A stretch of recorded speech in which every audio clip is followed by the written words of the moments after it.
Good morning students. Exercise 13.5 class 7th के लिए exercise 13.5 ये आज स्टार्ट करने हम जा रहे हैं। इसमें टोटल क्वेश्चन है एज तक, यानी ए से स्टार्ट होगा और एज तक होगा। इस लेसन में आपको क्या पढ़ना है? इस लेसन में पढ़ना है find the area of triangles in square centimetre. जैसे फर्स्ट क्वेश्चन में 3 क्वेश्चन है और इस तीनों में सिर्फ एक क्वेश्चन ही हम बता पाएंगे। क्वेश्चन फर्स्ट क्या है? इसमें बेस दिया हुआ है 10 सेंटीमीटर, अल्टीट्यूड दिया हुआ है 10 सेंटीमीटर। बेस कितना दिया हुआ है?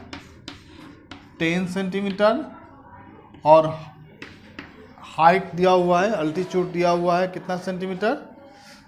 18 और 10, सॉरी, ये है 18 और ये है 10 सेंटीमीटर। अब हमको एरिया ऑफ ट्रायंगल निकालना है। एरिया ऑफ ट्रायंगल होता है 1/2 बेस इंटू अल्टीट्यूड। तो 1/2 बेस है 18 सेंटीमीटर, अल्टीट्यूड है 10 सेंटीमीटर। तो ये तो कट जाएगा, 2 9 जाए 18, 9 सेंटीमीटर इंटू 10 सेंटीमीटर यानी 90 सेंटीमीटर। ठीक है, क्लियर है? तो इस टाइप का ये तीनों क्वेश्चन है, बेस और अल्टीट्यूड दिया हुआ है, आपका एरिया निकाल देना है। तो एरिया जो निकलेगा वह कौन सी में निकलेगा? cm स्क्वायर में निकलेगा। ठीक है, क्लियर हो गया?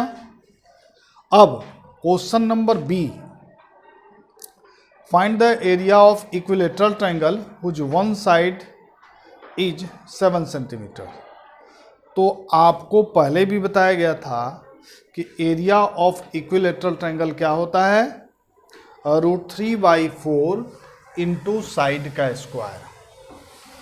तो यहाँ पर ये जो बी नंबर का क्वेश्चन है, इसमें साइड जो दिया हुआ है वह दिया हुआ है 7 सेंटीमीटर और लिखना है area of equilateral triangle. Triangle होता क्या है?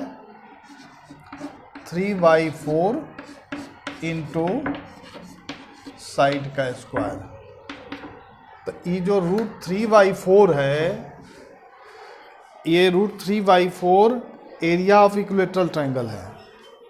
अब यहाँ पर √3/4 इंटू साइड है 7 सेंटीमीटर। तो 7 सेंटीमीटर को 2 बार लिखेंगे हम।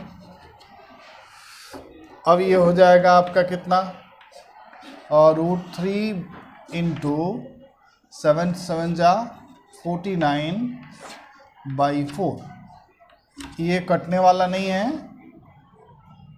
इसलिए इसका आंसर होगा 49√3 cm स्क्वायर/4।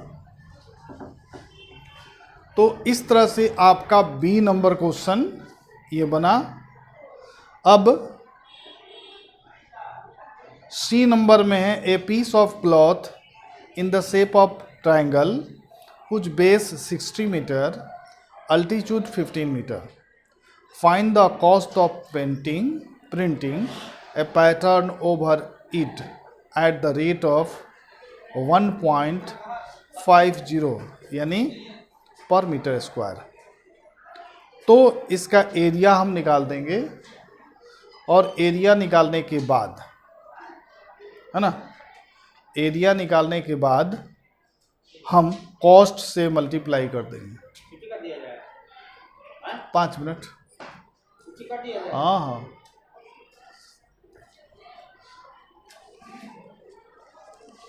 टाइम हो गया, टाइम हो गया, टाइम हो गया। तो इस तरह से सबसे पहले हम इसका क्या निकालेंगे? एरिया निकालेंगे। कैसे एरिया निकालेंगे? 1/2 बेस इंटू हाइट से। एरिया जब निकल गया तो 1 रुपीज़ 50 पैसे से उसमें मल्टीप्लाई कर देंगे तो उसका पेंटिंग का कॉस्ट निकल जाएगा। उसी प्रकार ये डी नंबर क्वेश्चन है, calculate the area of triangle and the shaded person in the adjoining figure. इसमें एक फिगर दिया हुआ है जो रेक्टेंगल शेप का है और उस रेक्टेंगल को ब्लैक से शेडेड किया गया है और उसमें एक कट किया गया है ट्रायंगल का। तो हम सबसे पहले शेडेड रीजन का जब एरिया निकालते हैं तो लिखते हैं कि area of rectangle minus area of triangle. Area of rectangle में से एरिया ऑफ ट्रायंगल को घटा देंगे तो जो एरिया ऑफ रेक्टेंगल का पर्सन बचेगा वो शेडेड पर्सन है, उसका एरिया निकल जाएगा। तो इसमें दोनों ही चीज़ दिया गया है। इसमें दिया गया है रेक्टेंगल का लेंथ 60 मीटर और ब्रेथ 25 मीटर, तो इसका एरिया आसान है निकालना। और फिर जो शेडेड पर्सन है उसमें ये जो हाइट है, बेस तो है 25 सेंटीमीटर और हाइट भी क्लियर है ना, तो उस कंडीशन में हम इसको निकाल सकते हैं। क्योंकि हाइट का पता कैसे चलेगा, तो हाइट इसमें दिया हुआ है 60 मीटर, ठीक है, टोटल लेंथ है 60 मीटर और 60 मीटर में से इसमें 25 उसका ब्रेथ है, वही उसका हाइट है। तो ये आप क्वेश्चन आप बनाएंगे और बनाने के बाद जो आंसर आएगा वो आप मिलाएंगे। इस तरह से आपका क्वेश्चन ABC 3 कंप्लीट हुआ। कल फिर देखा जाएगा इसमें इस क्वेश्चन D से लेकर के और H तक में कोई प्रॉब्लम होगा तो फिर बताया जाएगा। Thank you.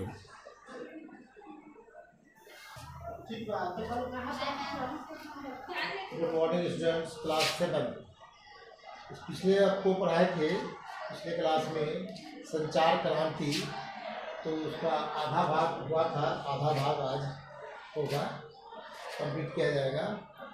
तो संचार में हम लोग पढ़ाए थे कि संचार क्या है, कैसे क्रांति आई। पहले के ज़माने में काफ़ी दिक्कत होता था हम लोग को कहीं पर किसी से कम्युनिकेट करने में, लेकिन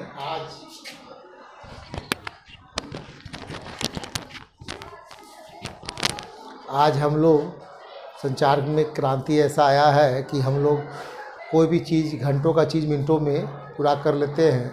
इसी को आगे आज पढ़ेंगे। पहले बधाई संदेश, शोक संदेश भेजने में या किसी बात को शीघ्रता से पहुंचाने में टेलीग्राम का खूब उपयोग होता था। सरकारी कामकाज में भी टेलीग्राम का उपयोग होता था, परंतु अब आधुनिक संचार के साधनों का विकास होने से टेलीग्राम का उपयोग बहुत कम हो गया है। पहले हम लोग टेलीग्राम का उपयोग करते थे, कहाँ भी कुछ भेजना होता था तो टेलीग्राम भेजते थे, उसकी गारंटी नहीं थी कि 1 दिन में मिलेगा कि 2 दिन में मिलेगा। लेकिन आज हम लोग कोई भी चीज़ को तुरंत मोबाइल से, SMS है, इंटरनेट के माध्यम से कहीं भी कोई जानकारी भेज देते हैं या ले सकते हैं। टेलीफोन के बिना अब जीवन अधूरा सा प्रतीत होता है। आज वह संचार का प्रमुख साधन बन गया है। इससे हर प्रकार का संदेश तुरंत ही इच्छित व्यक्ति तक पहुंचाया जा सकता है। आज हम लोग टेलीफोन के माध्यम से कहीं भी कोई भी चीज़ को जानना है, चाहे ये बात करना है, किसी को कोई मैसेज देना है, तो टेलीफोन के माध्यम से तुरंत हम लोग बातें कर सकते हैं। अब भारत के गांव में भी टेलीफोन पहुंच गया है। यह देश विदेश में सूचनाओं के आदान प्रदान का एक श्रेष्ठ और सस्ता साधन है।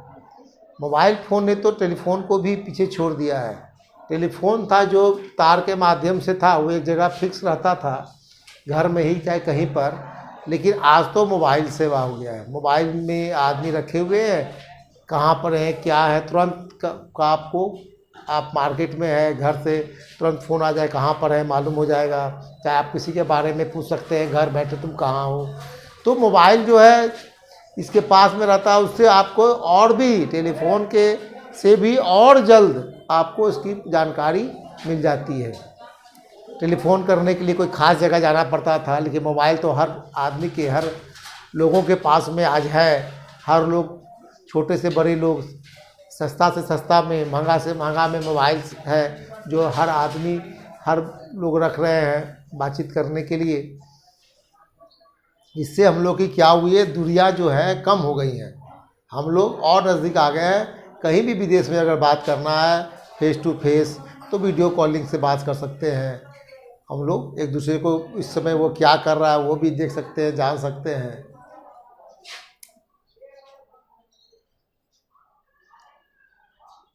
इसने हमारे देश के शहरों और कस्बों में अपनी विशेष जगह बना ली है। गांव में भी मोबाइल फ़ोन का प्रचार निरंतर बढ़ता जा रहा है।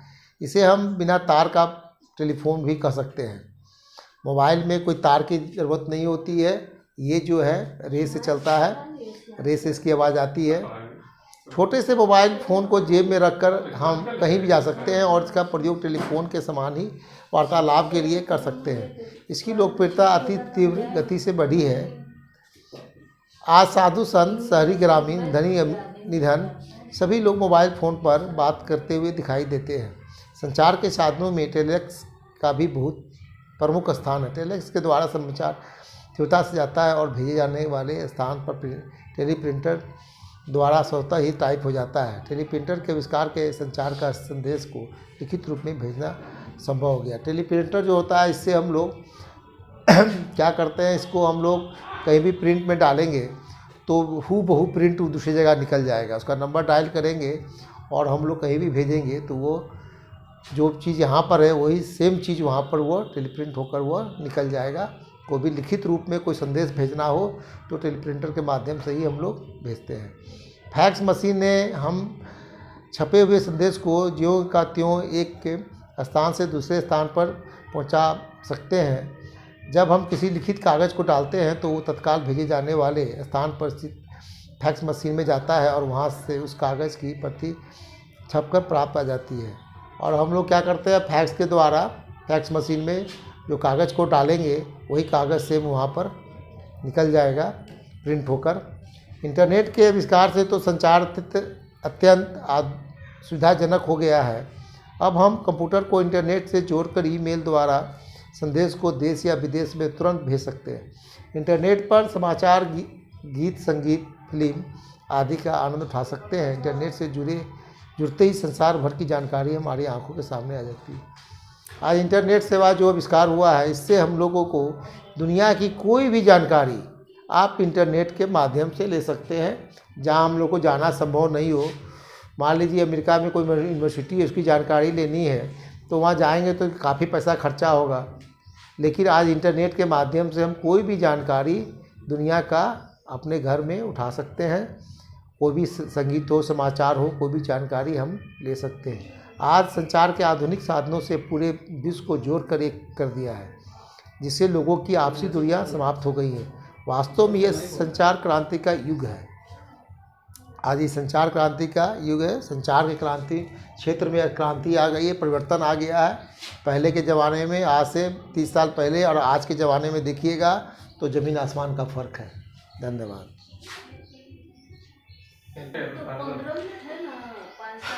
Good morning students.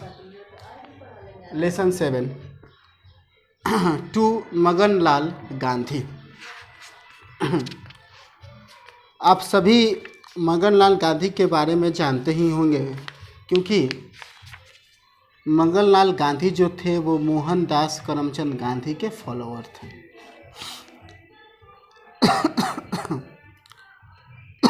वह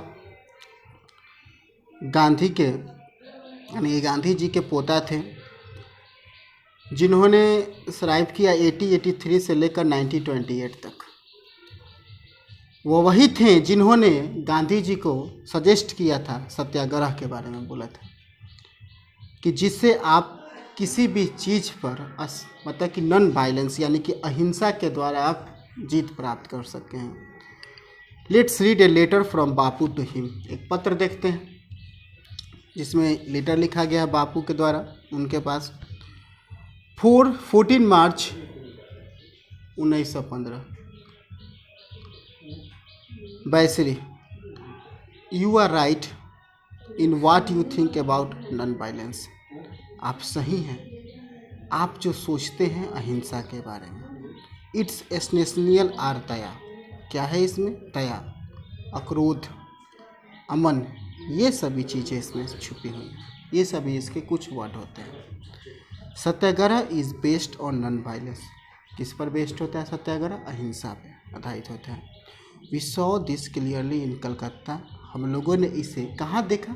साफ तौर पे कलकत्ता में देखा। And came to the conclusion, और इस विचार पर हम लोग आए, that we should include it among our बोझ। और हम लोग इस विचार में वहाँ पर आए कि अब हमें इसे शपथ के रूप में लेना होगा। The thought lead to the further conclusion. शुरुआत में तो इस पर लोगों के विचार अलग अलग थे। That we must observe all the याम एंड डैट, लेकिन जैसे जैसे हम लोगों ने कुछ क्रांतियाँ बनाई, if we do so by way of बोझ, अगर आप इसे शपथ की तरह करते हैं, we perceive the inner signification of non violence, तो आप इसे अपने नॉन वायलेंस से भी आगे देखेंगे। इन मेनी टॉक्स, आमतौर की बातों पर अगर देखा जाए, विथ 100 ऑफ मेन हेयर्स, जहाँ पे 100 के आसपास लोग थे, I place the various yam above everything else. मैंने वहाँ पे देखा कि जो बहुत प्रकार के जो बातें हैं वो इन सभी से ऊपर की तरफ हैं। I remember this words in Calcutta on this occasion.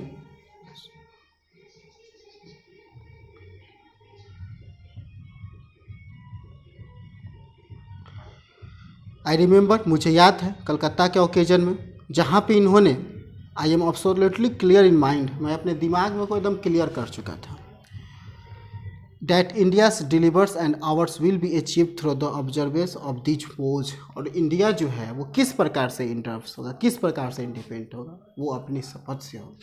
जब तक हम लोग शपथ नहीं लेंगे तब तक इंडिया को हम लोग आज़ाद नहीं करा सकते। इन ऑब्जर्विंग द बो of non hoarding, non hoarding होता है देखिएगा कि खदानों का लोग संरक्षण करने लगते हैं, अनाजों को संग्रहित करने लगते हैं। जमाखोरी उसे हम लोग कहते हैं। जमाखोरी, the main thing do be borne in mind is not to store up anything which do not require.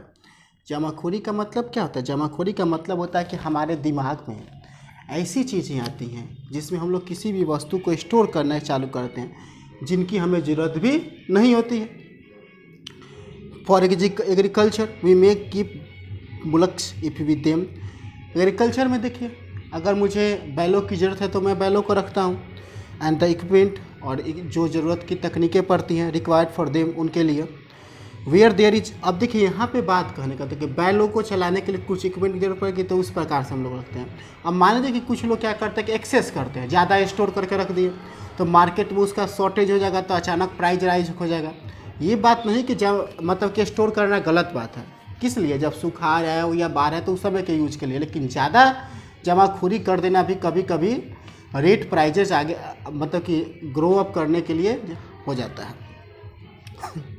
Where there is a recurring danger of famine we shall no doubt store food grains. कही रहा है बात कि जहाँ पे सुखाड़ हो उसके लिए हमें स्टोर करने में कोई दिक्कत नहीं है, वो ज़रूरी है। But we shall always ask our self whether bulks and food grains are in fact needed. लेकिन हमें यह जानना होगा कि हमें इनकी ज़रूरत कहाँ पर है, कब हमें इन्हें स्टोर करना है, या क्या ऐसे उठे स्टोर कर दिए, ऐसे नहीं होगा।